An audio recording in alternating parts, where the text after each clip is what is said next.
আমার সাথে রব্বানা যালামনা আনফুসানা ওয়া ইন লাম তাগফির লানা ওয়া তারহামনা লানাকুনান্না মিনাল খাসিরিন।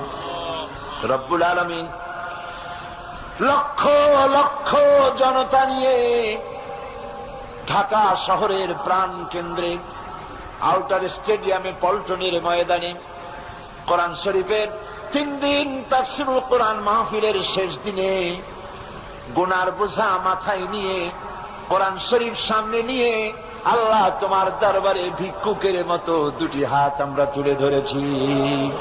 রব্বুল আলামিন এই 3 দিন আমরা যারা কথা বলেছি, আমরা মানুষ, কথার মধ্যে যদি কোনো ভুল ত্রুটি হয়ে থাকে আল্লাহ দয়া করে আমাদের ভুল ত্রুটি মাফ করে দিয়ে পূর্ণ সওয়াব এনায়েত ফরমাও। রব্বুল আলামিন তুমি দয়া করে এই